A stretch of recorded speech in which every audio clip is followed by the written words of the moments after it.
Kama nilivyosema mwanzoni, leo ni Jumapili ya kwanza ya Kwaresma, na kila Jumapili ya kwanza ya Kwaresma kanisa linatuletea mafundisho ya vishawishi au majaribio ambayo Yesu alipitia. Somo la Injili ya leo inafuatia mara moja baada ya ubatizo wa Yesu, ambapo aliidhinishwa na Baba yake kama mwanaye mpendwa ambaye tunapaswa kumsikiliza. Pia tunaambiwa kwamba Yesu aliongozwa jangwani na Roho wa Mungu ili ajaribiwe. Roho wa Mungu ndiye alimuongoza Yesu jangwani ajaribiwe. Kusudi lake si kumuongoza kutenda uovu, bali kama jaribio la utayari wake kwa ajili ya utume wake ujao. Je, atashindwa kama wazazi wetu wa kwanza? Tumesikia katika somo la kwanza, wazazi wetu wa kwanza walipojaribiwa walishindwa. Je, Yesu atashindwa au atathibitisha kwamba anastahili utume aliopewa? Majaribu haya hayakuletwa na Mungu moja kwa moja, bali na Ibilisi. Ingawaje aliongozwa na Roho wa Mungu jangwani, majaribu yaliletwa na Ibilisi mwovu, mjaribu. Na Yesu kama Musa aliyetangulia alikuwa amefunga kwa siku 40, yuko jangwani peke yake bila chakula, ana njaa, yuko dhaifu. Huo ndio wakati majaribu huingia. Tunapokuwa peke yetu, tunapokuwa dhaifu. Kila mmoja ya vile vishawishi kinagusa utambulisho wa Yesu kama mwana wa Mungu ambao ulifunuliwa wakati wa ubatizo wake. Huyu ni mwanangu mpendwa wangu ninayependezwa naye. Shetani anaanza kwa kumshawishi, kama wewe ni mwana wa Mungu, amuru mawe haya yawe mikate. Kama wewe ni mwana wa Mungu, anamfanya awe na wasiwasi. Kama wewe ni mwana wa Mungu, fanya mawe haya yawe mikate. Mungu aliwalisha Waisraeli mana jangwani. Hakika atamlisha mwanawe mwenyewe. Kwa nini uwe na nguvu na usitumie? Kwa nini usitumie fursa hii kuthibitisha kwamba wewe ni mwana wa Mungu kweli? Ni muhimu kutambua kwamba vishawishi vyote vinatujia kwa kivuli cha aina fulani ya wema. Hakuna mtu mwenye akili timamu anayechagua uovu tu, isipokuwa faida fulani inayoonekana kutokana na uovu huo. Katika kila moja ya majaribu matatu aliyopata Yesu, anaongozwa kufanya jambo ambalo lingeonekana kuimarisha utume wake kama Bwana na mkombozi. Katika kumjibu Shetani, Yesu hatumii maneno yake mwenyewe tu. Tena Yesu habishani au hajadiliani na Shetani. Ananukuu Biblia. Katika jaribio la kwanza, Yesu anakataa ile ofa ya Shetani kwa kusema kwamba mtu haishi kwa mkate pekee. Furaha ya kweli haimo katika kutosheleza mahitaji ya kimwili au kuwa na vitu vingi, bali katika kujitambulisha kikamilifu na muono wa maisha ambao Mungu anatupa kumpitia Yesu. Muono wa maisha ambao tulisikia alivyokuwa anatamka zile heri zake. Tukiuchukua huo, tukijikita katika huo muono wa maisha ambao Mungu anatupatia, tutapata furaha ya kweli, na sio kwa kuongeza vitu au furaha za maisha za kimwili. Zaidi ya hayo, kama Yesu angebadilisha mawe kuwa mkate, angeonyesha ukosefu wa imani kwamba Baba yake wa mbinguni anatambua kila kitu Yesu anachohitaji kwa ajili ya maisha na utume wake. Mbinu inayofuata, Shetani anampeleka Yesu kwenye kilele cha hekalu huko Yerusalemu. Utambue kwamba Yerusalemu ndipo makao ya Mungu yalipokuwa. Hakika hapa ndipo atakapomtunza mwanawe. Ibilisi anamwambia, kama wewe ni mwana wa Mungu, jitupe chini. Yesu ameonyesha imani yake kwa Mungu kwa kutobadilisha mawe kuwa mkate.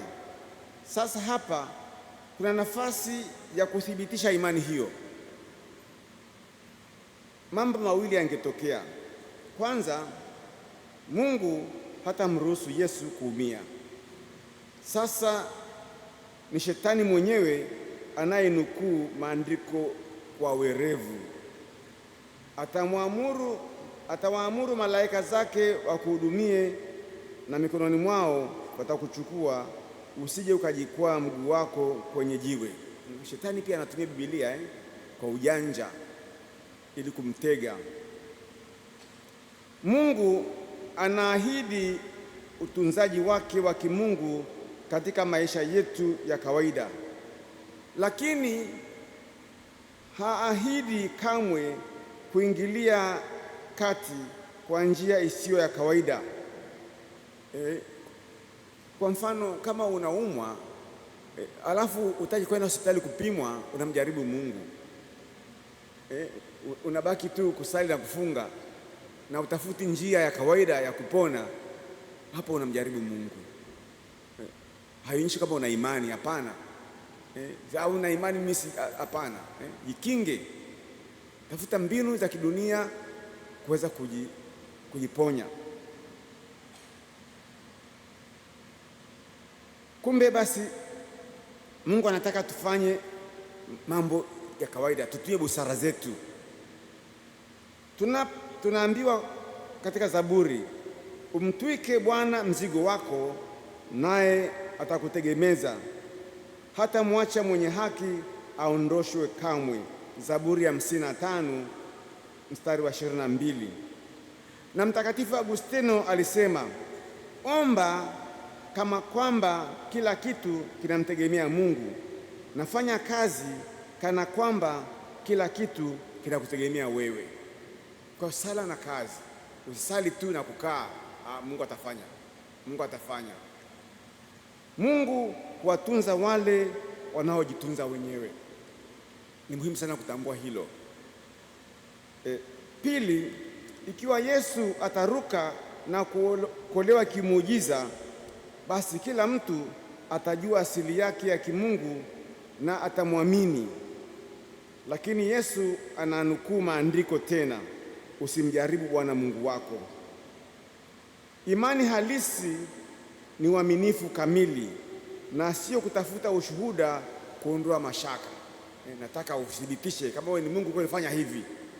Hiyo sio imani kamili hiyo. Mara nyingi sala zetu ziko hivyo. Tunasali kutafuta ushuhuda, Mungu adhibitishe kama ni Mungu. Nifanye hivi. Nionyeshe kama wewe ni Mungu, fanya hili. Hiyo sio imani kamili. Baada ya kushindwa kwa majaribu mawili ya kwanza, Shetani sasa anaacha kujifanya kabisa. Anampeleka Yesu kwenye mlima mrefu na kumwonyesha falme zote za ulimwengu. Haya yote yanaweza kuwa ya Yesu akianguka chini na kumwabudu Shetani. Je, si hivi ndivyo Yesu alivyotaka? Kuleta falme zote za ulimwengu katika ufalme wake mwenyewe? Si yuko lengo lake hilo, kwamba kila kitu kitampigia goti? Sasa fanya hivi, utapata kila kitu, utafanikiwa. Je, hilo si kusudi la maisha yetu yote? Lakini ni kitu kisichowezekana. Mara nyingi tunafanya hivyo, lakini hakiwezekani. Waingereza wanasema the end, baadhi wanasema end justify the means. Yaani kama wewe una lengo zuri, njia yote sawa tu. Sivyo, sio njia yote ni sawa. Huwezi kutumia njia ovu kuleta mambo mazuri. Huwezi kutumia njia ya ukandamizaji kuleta amani. Amani na haki zinaendana pamoja. Njia ovu haiwezi kuwa njia ya kuleta mazuri.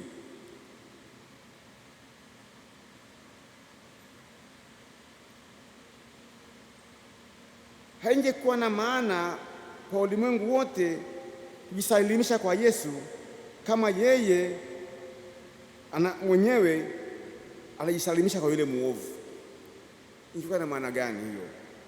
Hata hivyo, ni jambo tunalojaribu kufanya kila mara, kujiita wana wa Mungu na kufanya kila tuwezalo ili kupata vitu tunavyotaka: utajiri wa haraka, mafanikio ya mkato, kutambuliwa mbele ya macho ya watu wengine, au chochote tunachotaka kuwa muhimu kwa fahari yetu. Tunafanya hivyo mara nyingi sana. Yesu ataeleza tofauti yake baadaye. Atatueleza au atasema, atafaidiwa nini mtu akiupata ulimwengu wote na kuipoteza nafsi yake? Mathayo 16:26. Mtu anaweza kutoa nini badala ya uhusiano wa kina na Mungu ambao ndio lengo la kuzaliwa kwetu?